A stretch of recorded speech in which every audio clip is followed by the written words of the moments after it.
Well, good morning and welcome to Emerson Institute at City of Light. I'm Reverend Dr. Paul Gretz, and it's a delight to have you with us today for our class session. This is the Book of Truth by author Paul Selig. This is a 2-credit class through the Emerson Institute, and today we are beginning class number 2. So if you are ready to dig into the incredible spiritual nuggets of truth, let's prepare ourselves by doing some wonderful breathing exercises. That is a great tradition in our class. That is to reset all of our frequency, our vibrational level, to be present in the now.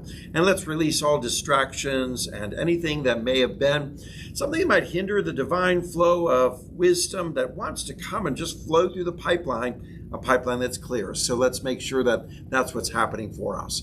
Join with me in breathing in through your nose, holding for a moment, and then releasing out. And let's just really push out, releasing all the air and the tension or stress or those things that may be holding us back. So let's join together. Would you breathe with me? Breathe in and release. Deep breath in and release. Deep breath in and release. And in this moment of silence, please set your intention for that which you desire to transpire in your life during this time that we share together. And so it is. Class number 2, what you are. The key to inner healing is to know who we are. And when we do, we're going to begin to feel better. All of life is going to come into a divine flow. Things are going to move into synchronicity. A lot of things are going to happen for your life. You're going to find that you are a powerful manifester. All the things that you are talking about, dreaming about, and setting an intention are going to manifest and work out for you when we realize this. How important it is that we have the understanding and the clarity of who we are and what we are.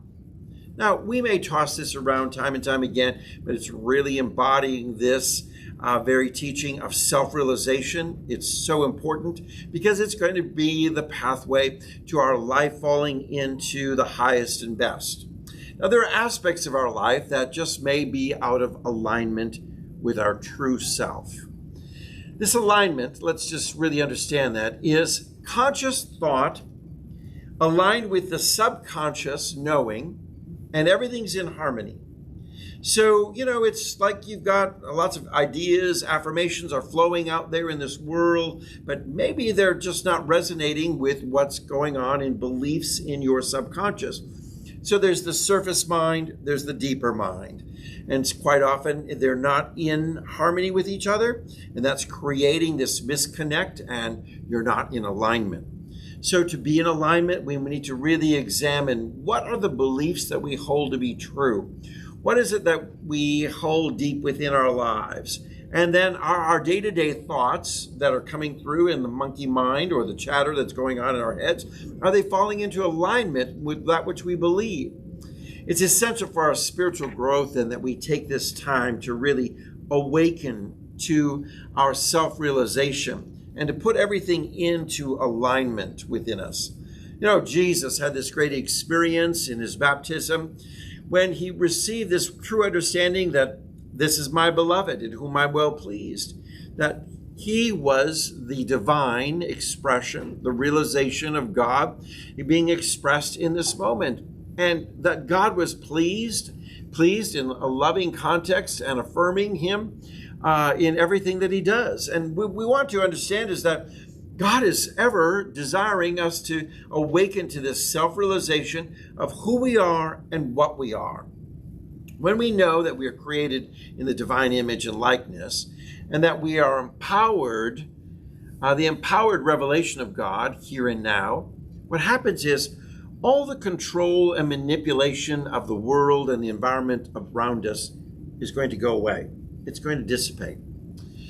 Quite often we are subject to the control of comments that others make. Things like, oh, you're not that smart, or you can't do this, or are you sure that you're able to, step out in faith and believe for this? really, I'm questioning this and wondering, and we buy then into this control and self-manipulation that the world puts on our lives, that confines us, restricts us, and keeps us from moving forward, being the manifestors that we're called to be. So how many of you would say, you've heard some comments this past week, or in even maybe today, things that are kind of always holding you back and in a belief system that you're not your highest and best? And oh, do I have to tell it? well, you've got one, but if you would like to share one, we'd love it. Yes. Well, a healer said to me, the trouble with the Emerson Masters students is that they don't know what they're looking at.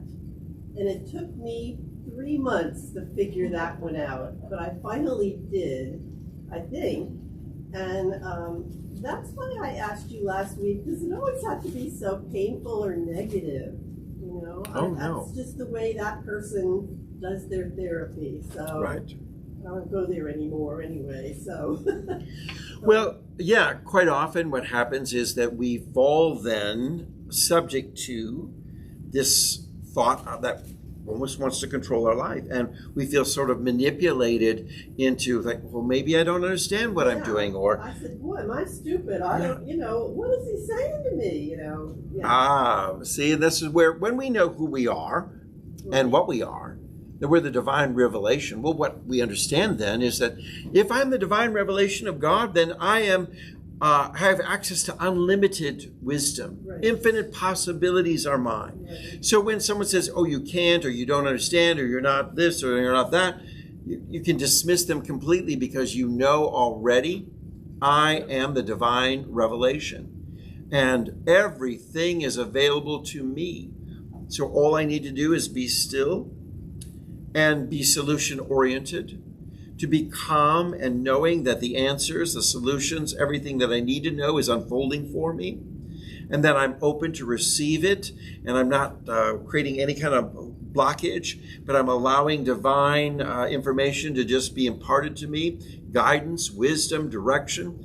This is the whole principle of how we're called to live our life, that our life is a life oriented towards great success and infinite possibilities, but we're not going to welcome that or allow that if we don't know who we are and what we are. And so that, when I finally worked all that through, it's showed me who I am, how I tend to take remarks to me in the negative way. And so that was my problem, and I see that now. I see that clearly now.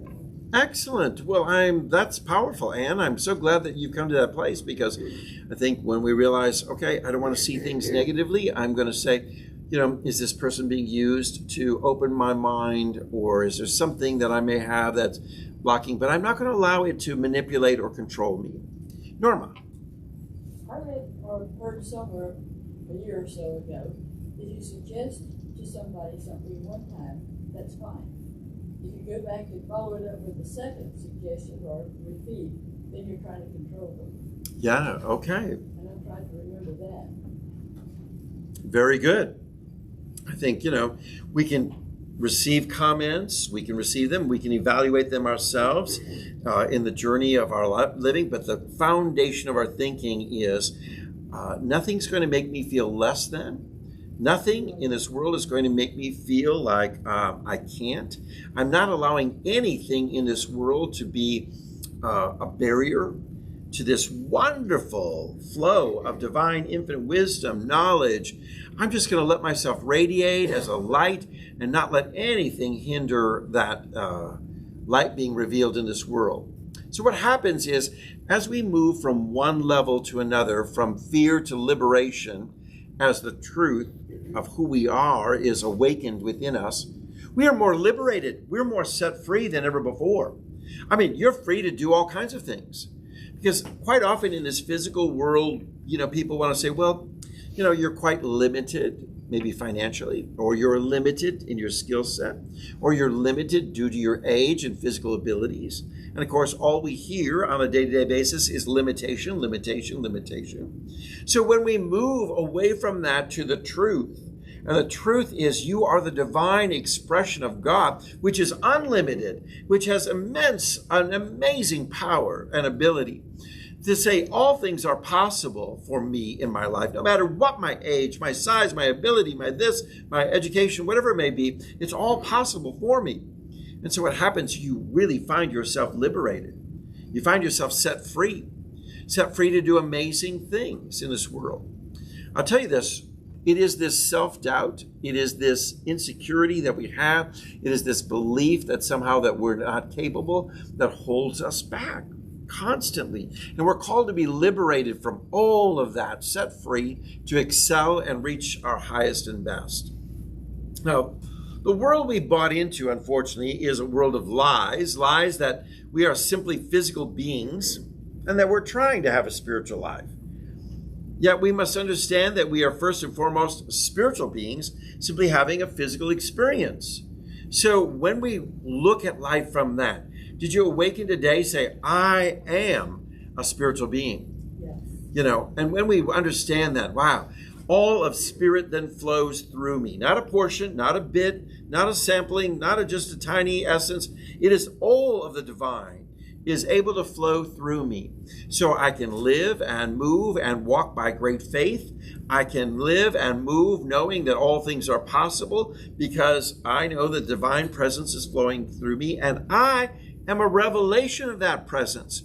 So if I'm a revelation of that, do I not want to reveal it to its fullest extent? Do I not want to be a great revelation? Do I not want to show the whole world what the beauty of God is all about? So I'm not going to look at any kind of limitation in my journey. I'm going to set myself free with this truth that says I'm a spiritual being and I'm here having this physical experience in life. Oh, we are so much more than this body. But yet we look so much at everyday situations from the perspective of simply the physical and its limitations. We are so much more, so much more. Every time we claim ourselves as inferior to one another, or condemn ourselves, you know what happens? We're lying. We're actually lying. Never compare yourself to another person, because number one, you are the only you, so there's not another you to compare yourself with. You're the only one. You're extremely unique. Now, we are all divine expressions, and we're expressing God in different ways. And let me tell you this. It is so interesting how we want to push everyone into the same pathway, the same journey, or the journey we're going on, or what we've walked through. Yet each one of us is unique and going through this spiritual journey of life in a unique way, a way that is unique to that person and to their eternal experiences. So what we don't want to do is force people into the same pathway or everything needs to be done this way, my way, or whatever. Yeah, let's hear. What I discovered in myself is, and it's my nursing background, my knee-jerk is, oh, you're sick, what's wrong? That negative, right. Let's diagnose it and make it better. Right. And this is why every single day of my life I thank God for the Emerson program, because it is positive and uplifting, and it has taught me how to change my life for the better. So. Wonderful. Excellent. So what we want to do is never condemn ourselves, or when you do that, you are simply denying the light of God. The light of God is within you and has all the potential in the world to be radiant and beautiful and shining bright and revealing more and more of the very glory of God, okay? The very essence of the divine. It's going to be flowing in any way. So never condemn yourself. Now, you may find that you say, oh, I didn't do that right or this or that. But don't be in condemnation. Allow that to be a learning experience and saying everything is happening for a reason. And that reason is for me to understand how I can fulfill my calling just to be the light of the world. I want to be a light in this world. And I want to radiate that to the very best I can. So never consider yourself inferior to anyone else. Never condemn yourself in any way. Please stop beating yourself up. Oh, my Lord, don't we do that a lot? Oh, I should have known better. I should have done better. I should have. How about we just experience this and say, I am doing better, and I now know a pathway to do my highest and best. And again, we don't want to force everyone into our pathway. Right now, for me personally, I am going through a grieving process due to the loss of my beloved. And it's been 4 weeks. And I am ever amazed at how many people want to tell me how to grieve and how I should be grieving, rather than allowing me to go on my own pathway of grieving. And for each one of us is unique, and each one of us has different skill sets. But I'm amazed at how many loving friends and acquaintances are constantly saying, well, you're not grieving right. You're not doing this right. I'm not seeing you spending enough time in tears and crying and sadness. I'm not spending enough time of, wearing ashes and sackcloth and, all this kind of stuff. This in their life, they're saying, you know what? It's all going to come back until you do this process. And people don't understand maybe where each and every one of us are and the journey we've been on and what's working for us. So let's liberate one another by not trying to peg everyone and putting each other into the same journey or pathway. Certainly, we may offer advice to someone, and that's wonderful, but allow that person to travel their own journey. And I think this is so important. Are we willing to allow our children, our loved ones, our spouse, our friends to travel their own journey without judgment? And to know that, you should have known better, or you should be doing it this way or that way or whatever, but just allowing them. Because I want to tell you this. Every great success is built on a number of mistakes or failures. So when we look back, every great invention that came into being had lots of struggles and mistakes in the process, but it was each one of those that helped lead them to the solutions and the answers. So let me tell you this, when you see loved ones failing or falling short of the glory of God, should we say, or let's just put it up on like, see them sinning, all right? We just allow. You'd be like, what? You're a pastor and you're allowing people to sin? We're allowing people to miss the mark, allowing them to have the freedom and liberty to make their own choices. And it's okay, because it's an evolution process. And sometimes we have to keep on trying, and we miss and miss and miss and miss the mark until one day we've learned how to hit the target and be right on bullseye. But it's through that process. So what we want to do is make sure that we're leaving space for one another to, fall short of, to make some mistakes, to sin if you like. And when you think about that, it's so horrible, but what it is, they're just missing the mark. So with love and grace, we're there to help people through. And we just stand with one another and know that each and every failure or mistake or whatever is just a stepping stone in the evolution of their soul. And we welcome that experience without judgment or without condemnation. So just remember that anything that was done or expressed at any time was simply based on how you knew yourself. So quite often we made decisions based on how we knew ourselves, and what we knew was, oh, you know what, I'm not good enough, or I'm not capable, and that's just all we knew about ourselves. And so in that process, we made decisions based on that thinking. Now it's time to change our thinking and awaken to the highest and best, is that you are the divine expression, and infinite possibilities and infinite capabilities are there for you as you open the door and you allow. So let's change how we know ourselves and what we think about ourselves and what we believe about ourselves, of who and what we are. And when we do, we're going to make different choices and make different decisions. So many people say, I didn't realize, I didn't live from the knowing that I'm divine. And that's why I made the choices I did. I didn't realize. So I need to be born again. That's right. We all need to be born again, renewing our mind, renewing and transforming it. This wonderful experience that's there that calls us to awaken. I now see who I am. I see I am the divine expression. And what I am is that I am God in this moment. I'm the revelation of the divine. Wow, it's a wonderful calling and a wonderful opportunity, the privilege for us. So this is what's so beautiful.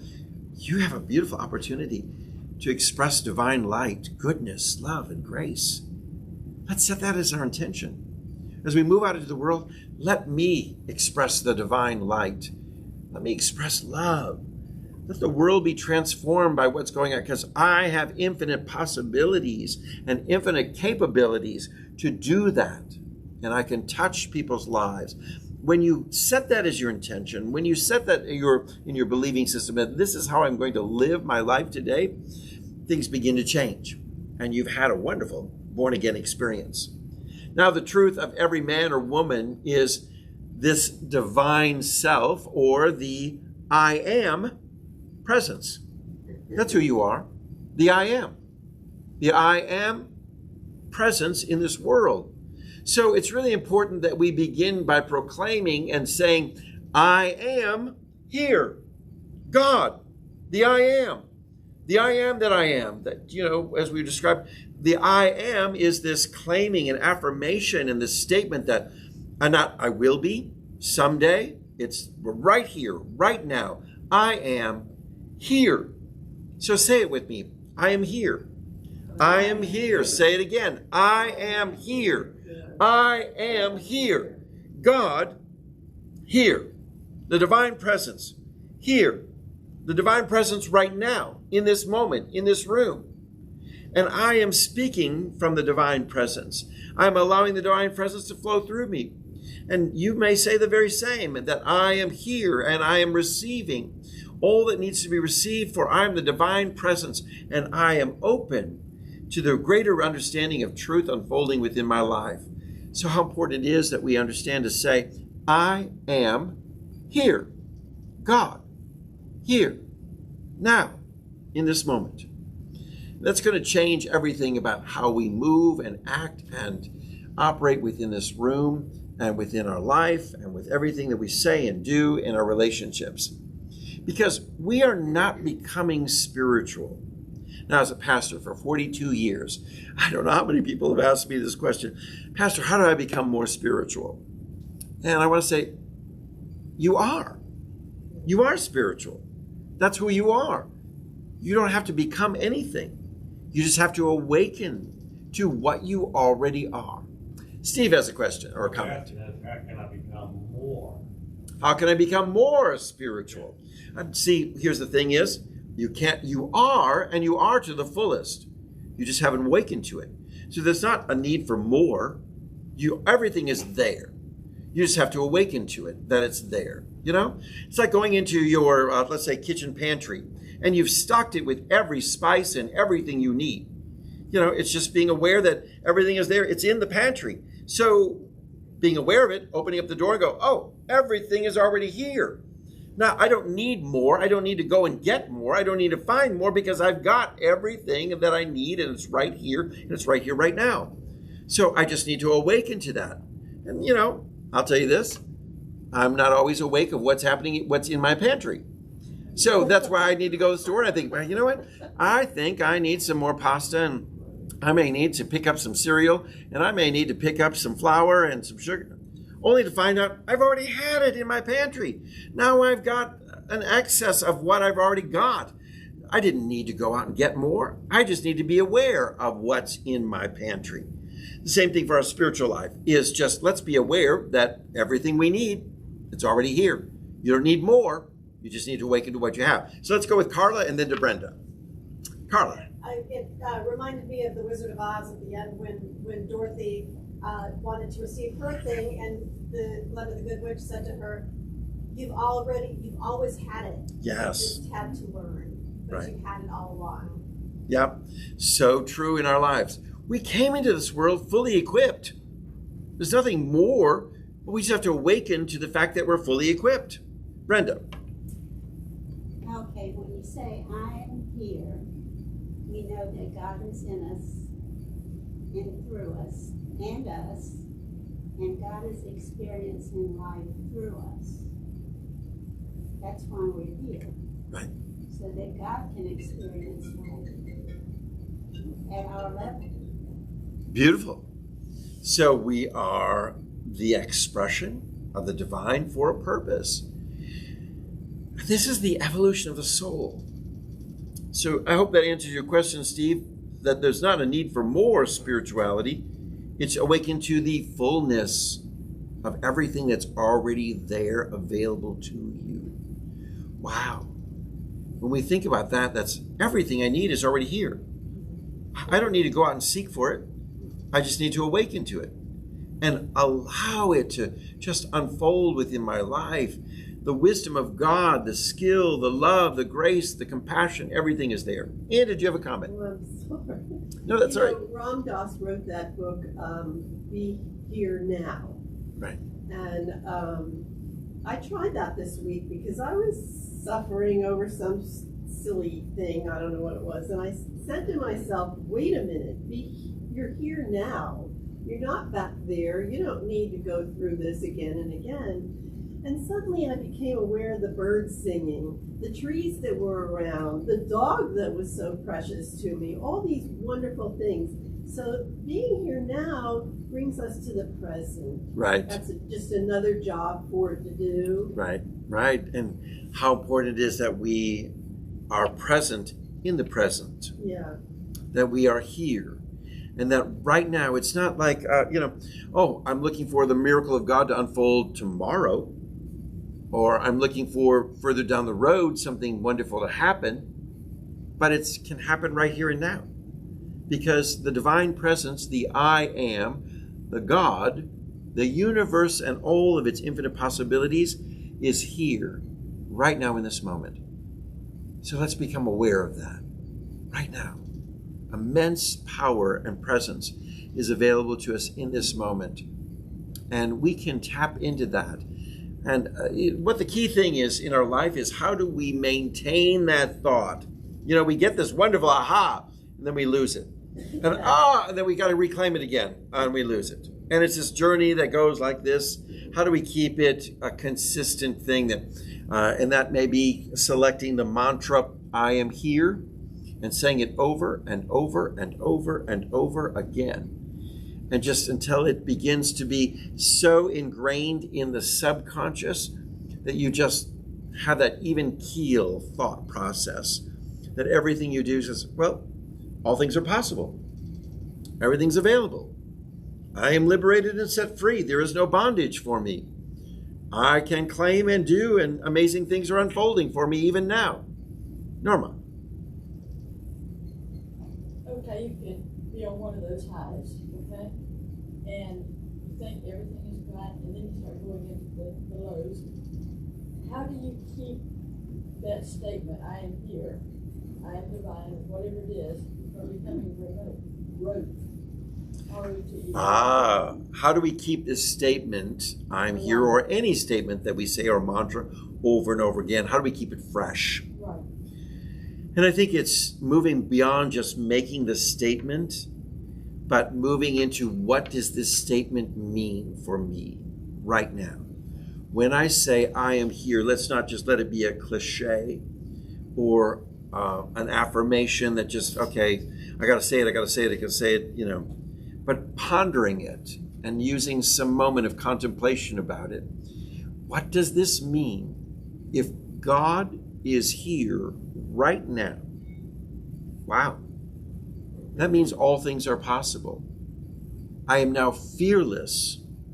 I am free from stress and worry. I have nothing to fear. Nothing is binding me, holding me back, because I am, and the fullness of God is right here now. So I think it's when we stop and have to make it fresh by contemplating it over and over again. Carla. I was having that issue of kind of becoming rote, and I realized I changed how I put the emphasis. Like when I answer the phone, it's like, Carla here, Ann here, Brenda here. And so when I say it, I go, I am here. So it's like higher me, which is God, right? The God in me is reminding me, I am here. Hey, I am here. Yeah. And when I start to like when I meditate, sometimes I'll get get things, get messages, and sometimes I don't. And that's there's like, why don't you talk to me today? It's like, why don't you just be quiet? Let me. Yeah. Because and I get the message that the only reason there's a veil between me and source, my higher self and source, is because I think there is. Because I've been told to believe that I was separate all these years, and it's hard for me to let go of that, even though I know that I need to, and I know that I don't really have a veil. It's still there. I still think I can't hear, and that I need to wait for Source to talk to me. And Source keeps reminding me, just shut up, and then you can hear me, because I let my mind go, go, go. And then when I do that, then I don't hear what I am telling myself. I love this because I find that, we all are just ever seeking these wonderful aha moments with the divine where we feel like, oh, God just spoke to me today and it was wonderful. I want this, every day, this kind of moment. And you wonder, I didn't feel the voice of God speaking the way it did yesterday, and it was so beautiful. I would, out on my patio and the birds were singing, and suddenly I had this great revelation. Where is it today? And I really feel like sometimes the Spirit is saying, honey, you need to process what I gave you yesterday. Because before I can give you some more, you haven't worked through what I just gave you yesterday. So why don't you take some time and practice and work out what I gave you before I give you another nugget of truth? Because you can only handle so much. And you're only, could you imagine if we got downloaded the wisdom of the universe all at one time? Whoa, what would we do? We wouldn't know what to do with that. The download would be just so immense and heavy. Like, I don't know how to operate with all this intelligence. So the universe is saying, I'm giving this to you, process it, work it through, and then I'll give you something more. So we got a couple of comments. We're doing Carla and then Steve. I was going to say, I asked for that once. I said, just get rid of this veil and just let me have everything. And I got back the message, be careful what you ask. Yes, there we go. Right. I love that. Yes. Steve, your comment. A lot of us have this fixation on revelation. Yeah. Gotta have a revelation. That's what you're talking about. I gotta have a revelation. I gotta have my fix, my high. But without the practice of contemplation, which is what you're talking about, where, I got this revelation, now I need to kind of munch on it and dwell on it and let it sink in. Yes. So that I fully embrace and understand what it is. Contemplation. Yes. Yes. I think in a lot of ways, I think that's what's lacking in a lot of spiritual circles. People are wanting that high. Yes. But they're not wanting to actually take the time to, now I've got that. Let me dwell on it. I think certainly coming from my Pentecostal fundamentalist background years ago, where people, always were seeking the manifestations always of time. And if something didn't happen in church, well, we didn't have church. God didn't show up. It wasn't good today, And particularly those who were coveting the experience of being slain in the Spirit and just saying, oh, Pastor, last Sunday everyone was slain in the Spirit and he slew himself, And at the end of the day, everybody was on the floor and it was just beautiful. We had this great revelation of God. This Sunday, not a person fell and I don't know what went wrong, Like God was not there. Like, again, we become so seekers of these spiritual experiences where we don't contemplate, as Steve is bringing forward. We don't think and we don't welcome them, so we become babes, or shall we say gluttons, that for these kind of things where we're just constantly grabbing and we're not processing and allowing it to go through, because we grab for so much and yet we don't have the chance to really take it in and absorb it because we want more. I don't know. Sometimes I get that way. I'm like, oh my God, I'm going to the store and I'm going to buy some books and I'm getting spiritual books. And I want this book, that book, this book, and I buy all these books and I want to read all of them at once. And you're like, take your time, slow down. There's the wisdom of the ages, and you can read the first book, but if you haven't contemplated and processed it, what you're doing is that stuff comes in and it's supposed to be just regurgitated out. You want to hold the information in. And how do we, spiritual insights that come to us, we practice them. We contemplate them. We really apply them. And that's how they become part of us. Yes. That's how I look at it. It's like the process is like lifting weights. And the more you work it, the stronger you get. That's Yes. how you get strong, not by everything being good all the time. Right. I mean, it would be nice. So what we want to do is that understand that we can claim the I am, and claiming this is the beginning of what's going to transform our world. This is so important. If we just understood that I am God in this moment, it would transform how you drive on Interstate 85, right? It might transform how you speak at work with family. It might transform, every experience that you're encountering during the day, because you are now understanding I'm the divine revelation. That's who I am. So I need not speak from fear or stress, and that's just a powerful place to be. Now, I put in here in your notes the Dr. Paul's Mover, Shaker, Attitude Maker. That's right. What we're trying to do is claim some of these powerful truths that help really shape and move our attitudes and help us move to the higher level. And I just want you to understand this, that just keep your focus on embracing this teaching, and the byproducts of understanding and living it will be peace, equality, justice. It's all about seeking the kingdom of heaven on earth and living and teaching this truth. That's what's going to help us get there. Now, I find a lot of people want to deviate from teaching the truth, and they want to go into subjects of social action, politics, issues of the world. And in essence, we want to force people into thinking the way we think. And our calling is not to tell people what to think, but to teach them how to think.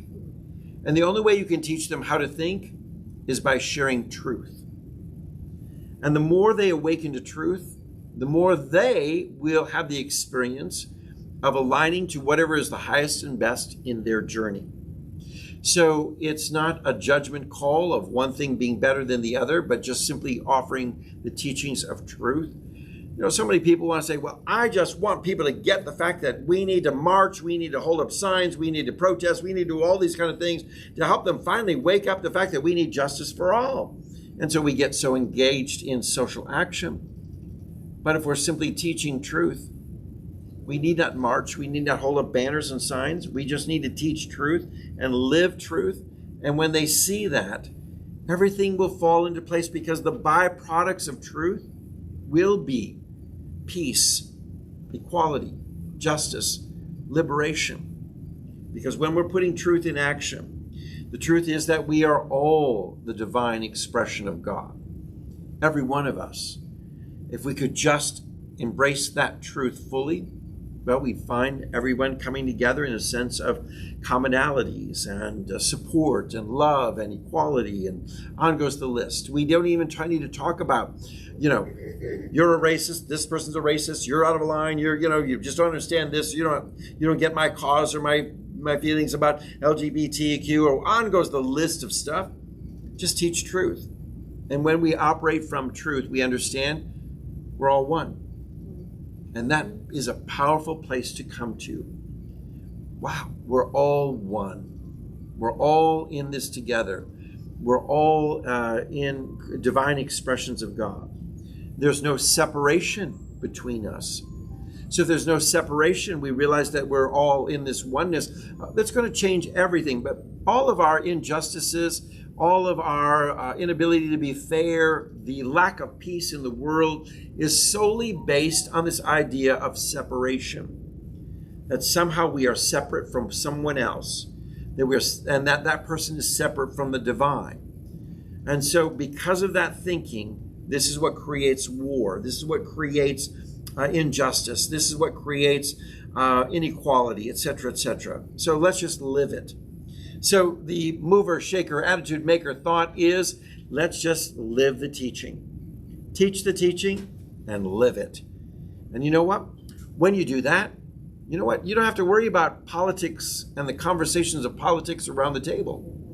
You don't have to worry. You talk about religion and the divisiveness of the various different religions, because you just talk about universal truth. And everyone goes, you know what? You're right. That is true. We are all one. We are all, and there is no separation between us and God.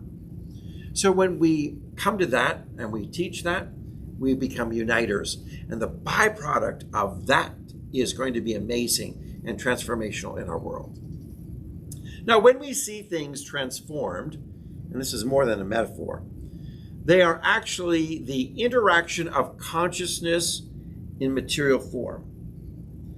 When we see a transformation, when we see a change, when we see something being transformed, it started in consciousness, holding in mind, and that what was held in mind produced in like kind and was manifest within the material world.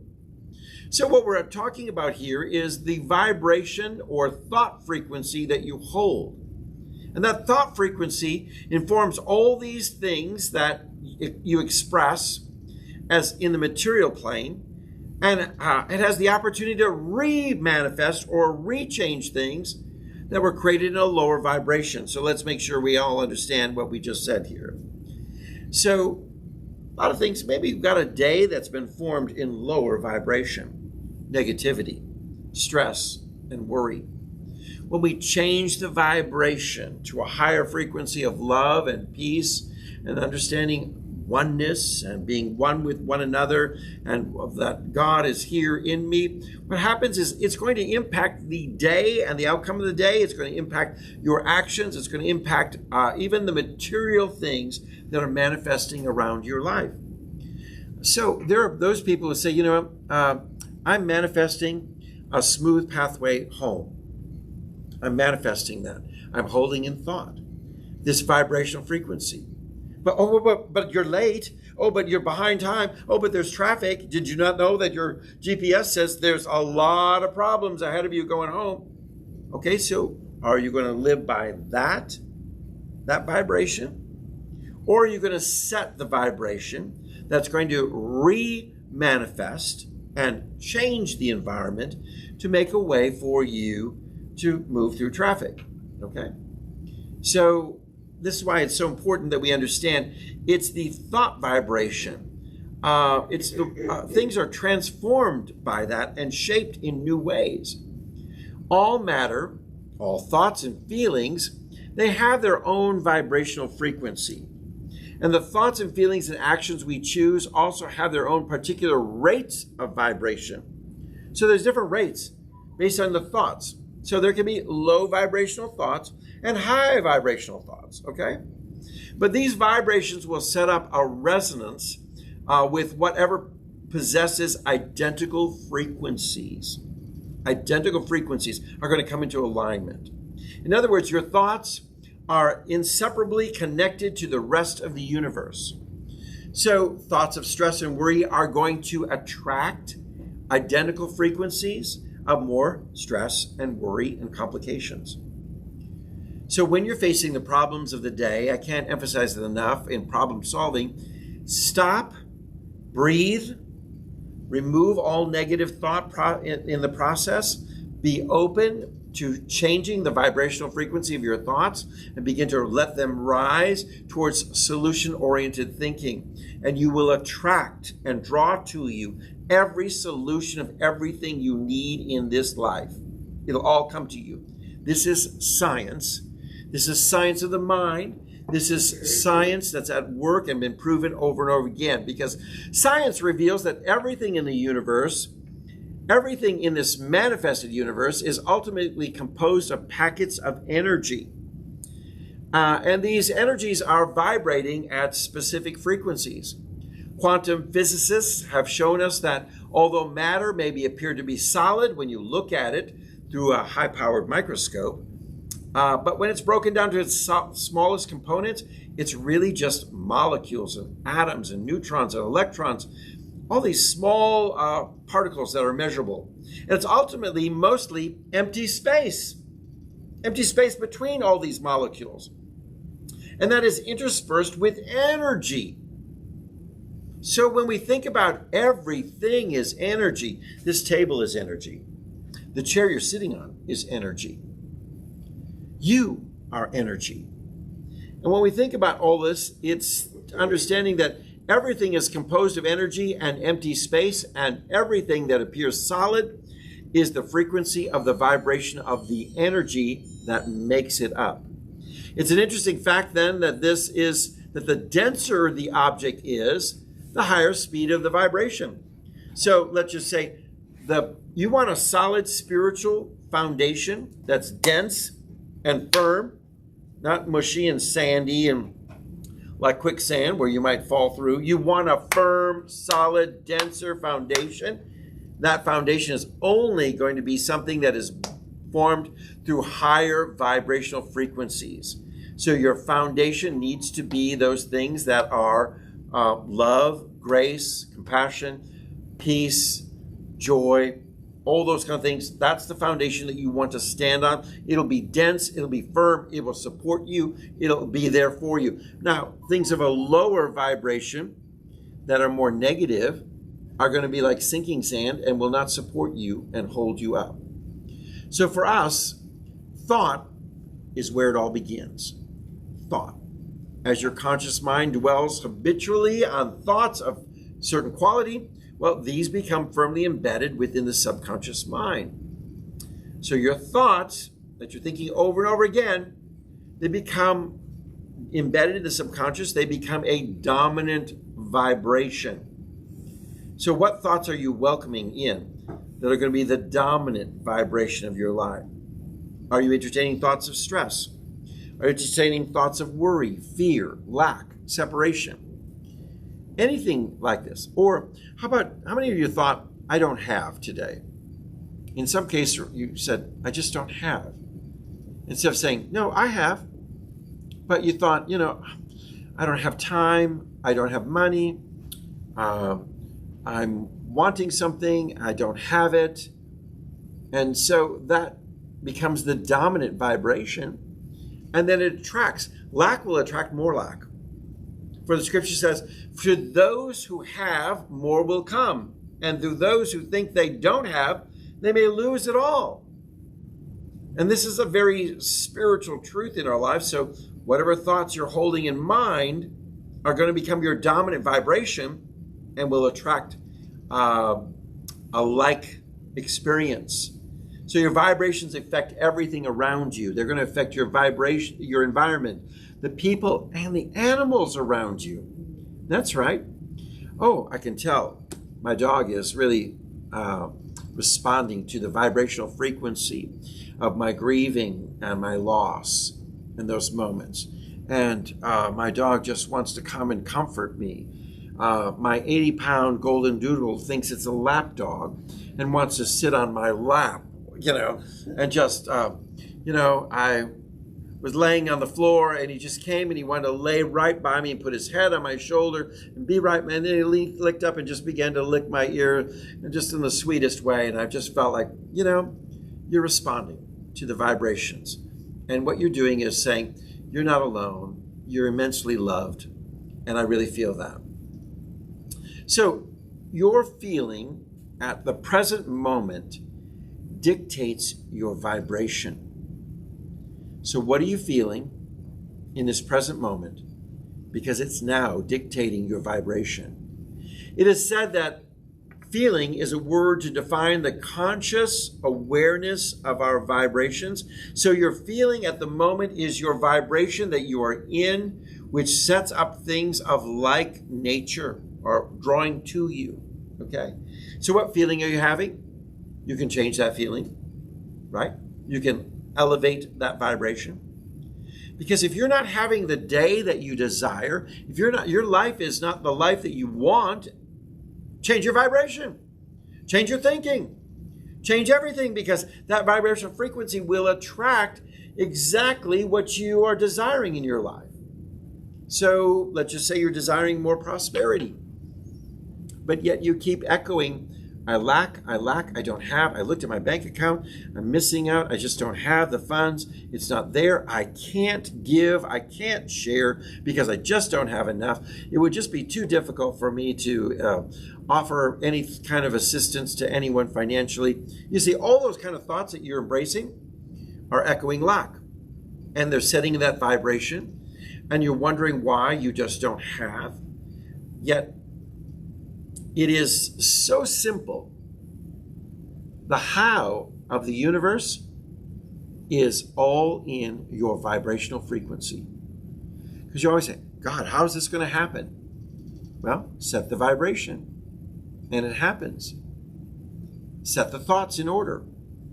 Put your mind in the right direction of thinking, and it begins to manifest for you. It will draw to you.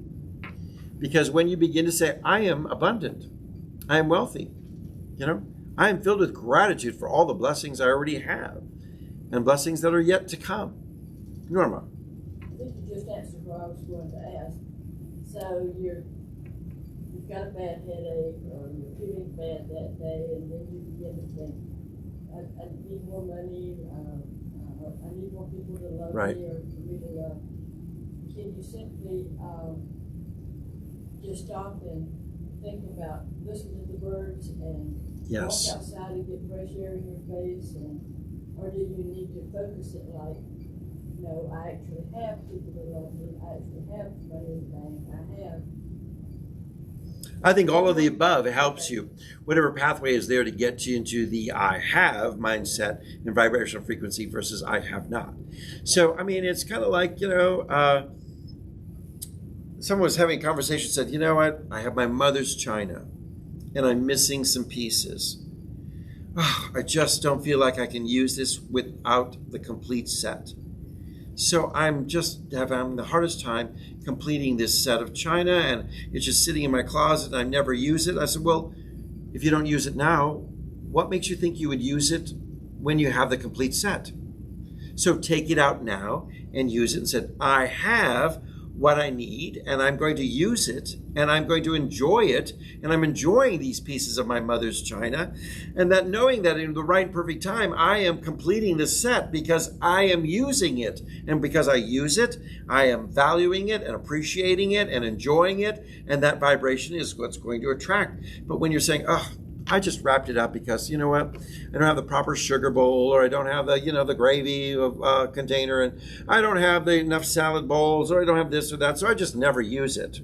How ridiculous that thought process is, because you're just affirming all the stuff that you don't have versus saying, I am appreciative of what I have, and I'm going to use it in great gratitude and say, look at how beautiful this is, and I'm going to enjoy the use of it. Was there a comment? Anne, all right. I've watched Joyce Reynolds do with her chime. She scans bodies and picks up the vibration. One day she did me, and it stopped at my knee. And she said, what's wrong with your knee? And I said, well, it really hurts today. And so the vibration of that energy picked up that's the visual for me. I need a visual.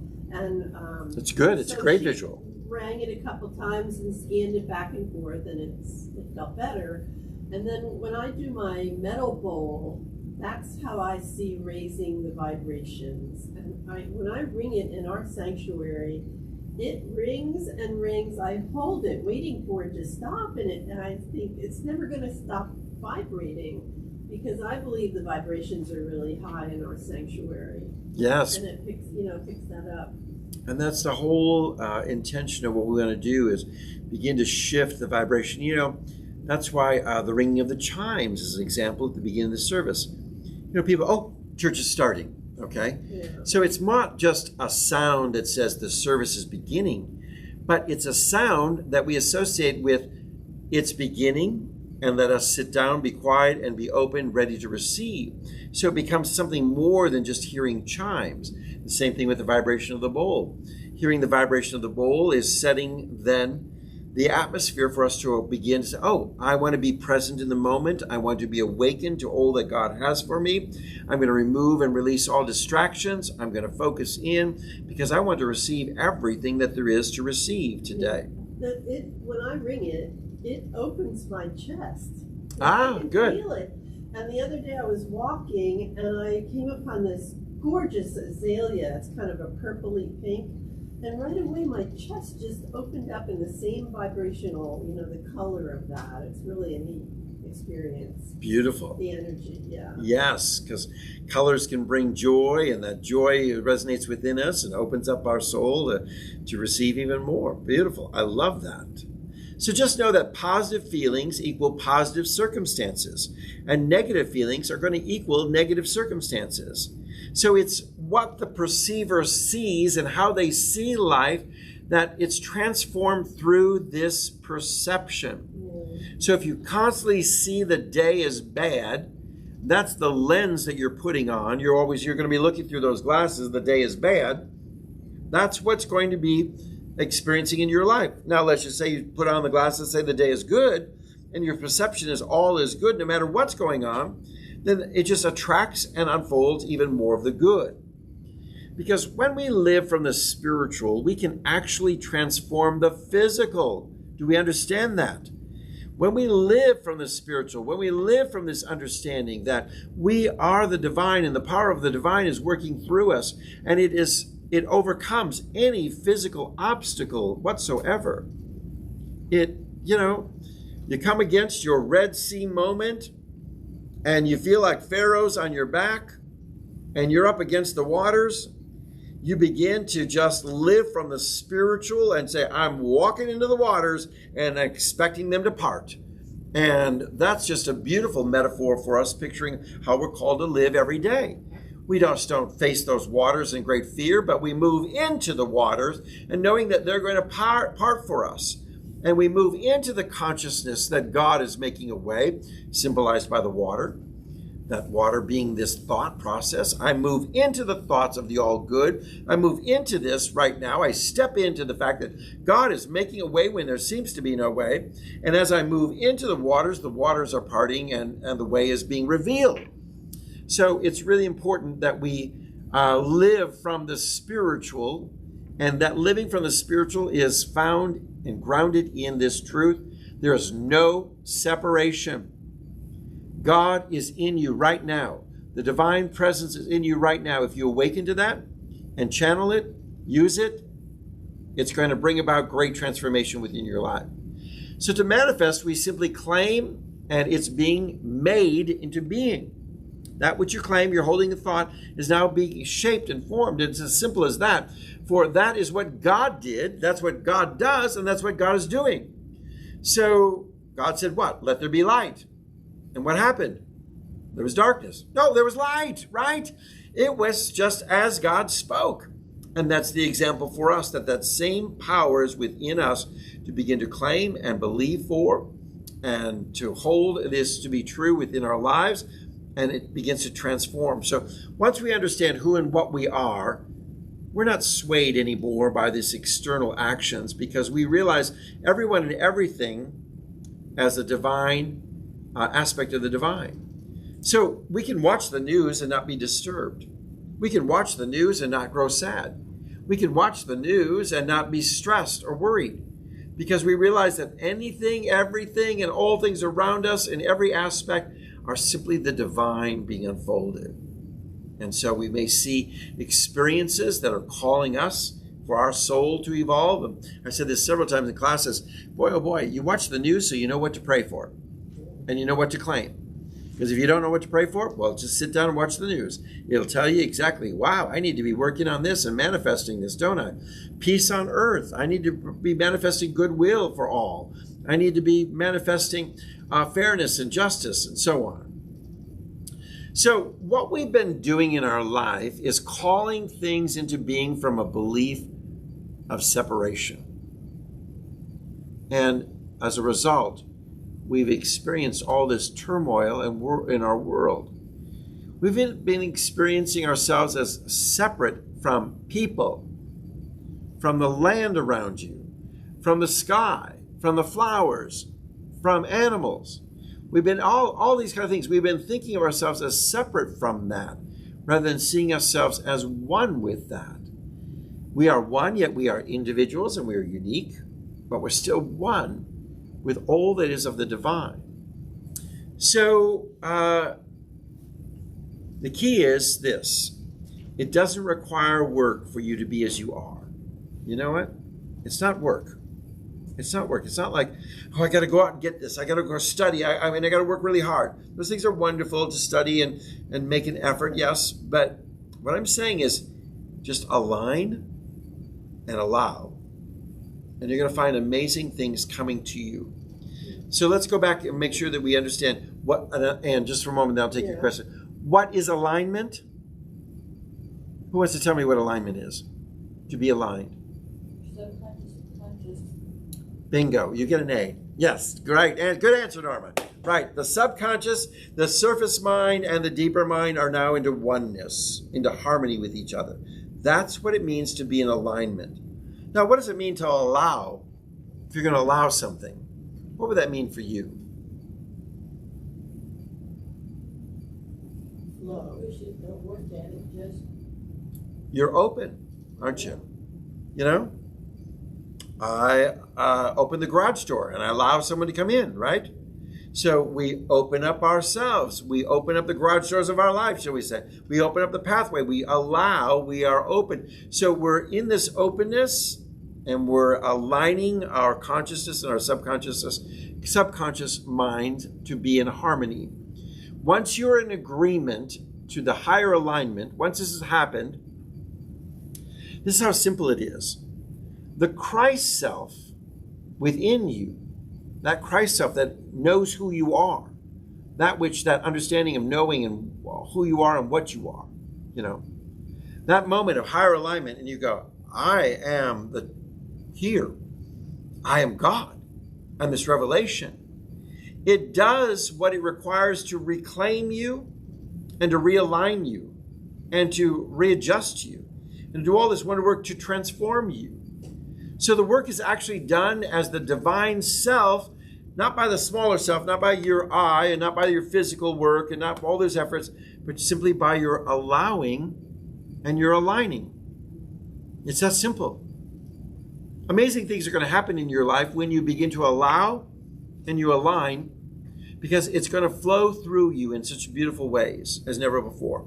So it's not like this is a lot of work and it's hard and it's difficult. Oh, I'll never be able to manifest. I'll never be able to create it. Oh, it's just too hard. No.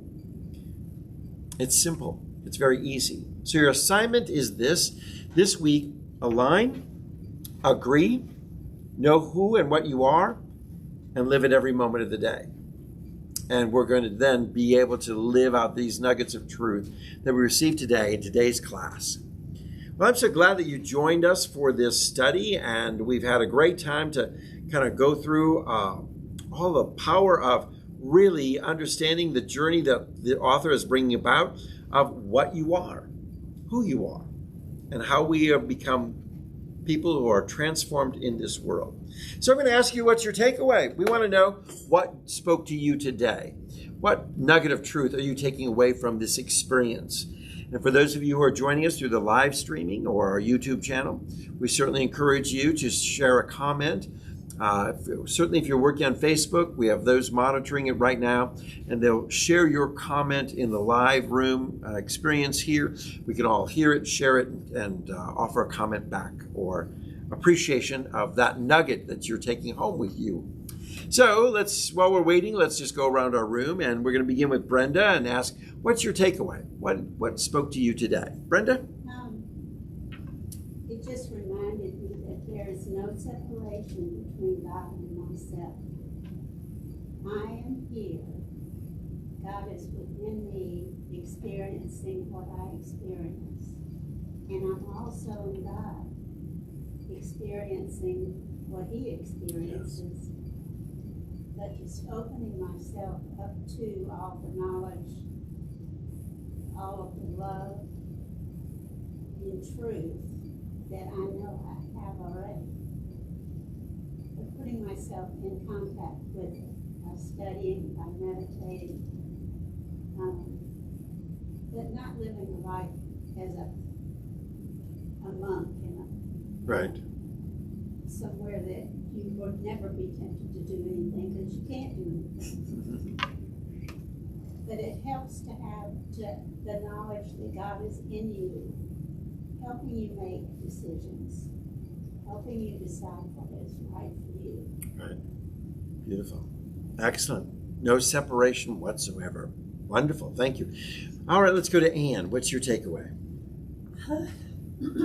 Well, they had a really good piece on the news this morning about Uganda and how they're having difficulty getting vaccine over there and how the wealthy countries are immunizing and over there they're short.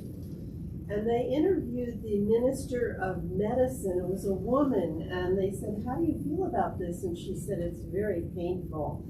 And this voice in my head looked at her. She was a beautiful black woman, and she said it, and it said, "You are my sister." And it was really neat to feel